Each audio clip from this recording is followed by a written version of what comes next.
একসময় কলা সংগ্রহের পর গাছগুলো বাগানে ফেলে রাখা হতো, যা পচে নষ্ট হওয়ার পাশাপাশি বাগান পরিষ্কার করতে বাড়তি খরচ বাড়াতো কৃষকদের।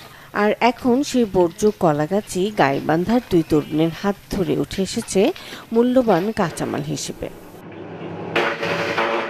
ইউটিউব দেখে প্রথমে কলা গাছ সংগ্রহ করে সুতা বানানোর কাজ শুরু করায় এলাকার মানুষ হাসাহাসি করত, কিন্তু এখন সবাই উৎসাহ দিচ্ছে।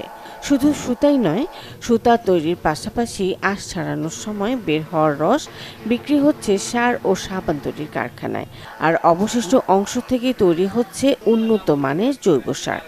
গাছটা ফেলে পচে নষ্ট হয়ে যেত, কিন্তু সেই গাছটা থেকে এখন আমরা মোটামুটি অনেক লোক কাজে স্বাবলম্বী। এই ফাইবার দিয়ে মূলত আপনার হচ্ছে কাপড় বানানোর যে সুতা, এই সুতা তৈরি হয়। এরপর আপনার যে মেয়েদের যে প্যাড আছে, স্যানিটারি ন্যাপকিন, ওই ন্যাপকিনের যে তুলা তৈরি হয়। এরপর হচ্ছে আপনার হাতে বানানোর যে প্রোডাক্টগুলো, ওই যে হ্যান্ডিক্যাপ আইটেম, যেমন আপনার ঝুড়ি, বাস্কেট, মেট, এগুলো এইসব জিনিস তৈরি হয়।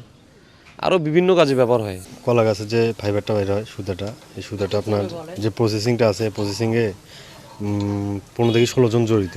তার মধ্যে এলাকার মহিলারাও আছে। মহিলারা যারা মানে একটু দুস্থ পরিবারের, তাদের একটু কর্মসংস্থানের ব্যবস্থা আছে 5-6 জন। তাছাড়া যারা বেকার ছিল, মানে কোনো কাজকর্ম ছিল না, খেলাধুলা করতে, এমনিতে ঘোরাঘুরি করতো, এই সমস্ত ভাইদের নিয়ে কাজ শুরু করছি। মিনিমাম 10-12 জন এখানে কাজ করতেছি, তাদেরও একটা কাজের ব্যবস্থা হয়েছে। এর পাশাপাশি মানে জড়িত আছে। আমরা চাচ্ছি যে জিনিসটাকে আরও একটু এগিয়ে নিয়ে যেতে। মানে আজকে 15-16 জন আছে, আরও জানি 15-20 জন আরও জানি কাজ করতে পারে। এই জন্য সরকারের থেকে বিভিন্ন পরামর্শ বা সহযোগিতা, বিভিন্ন আর্থিকভাবে যদি আমাদের সরকারিভাবে যদি কোনো সহযোগিতা করে, তাহলে আমরা জিনিসটা আরও প্রসার ঘটাতে পারবো। ঢালাইয়ের সেরা প্রিমিয়ার সিমেন্ট। পরিবেশ বান্ধব পণ্যের বৈশ্বিক বাজার বড় হওয়ায় ভবিষ্যতে রপ্তানির সম্ভাবনাও দেখছেন তারা। এছাড়া কর্মসংস্থানও তৈরি হয়েছে নারী সহ বেশ কয়েকজনের। প্রতিদিন বিভিন্ন বয়সের কৌতূহলী মানুষ আসছেন সুতা তৈরি দেখতে। এটা হচ্ছে অনেকগুলো প্রসেস আছে। আমরা হচ্ছে 1 স্টেপের প্রসেসটা নিচ্ছি।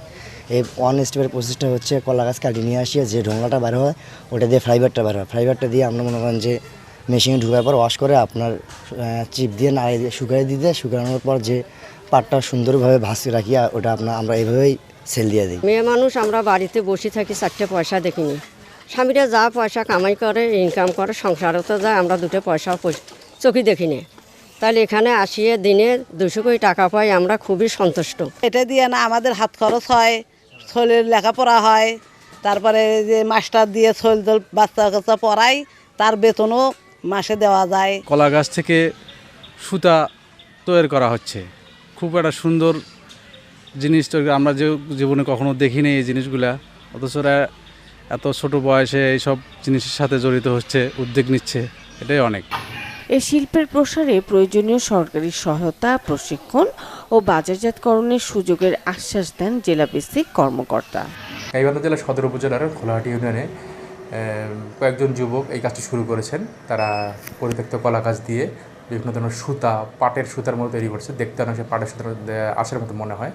তারা এই জিনিসগুলো বাইরে বিক্রি করছে। তাদের প্রশিক্ষণ প্রয়োজন হলে এবং অন্যান্য কারিগরি সহযোগিতা প্রয়োজন, আমরা তাদেরকে এটা দিয়ে থাকবো।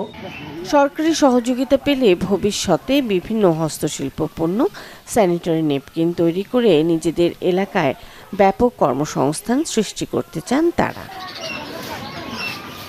Desk report, channel 24।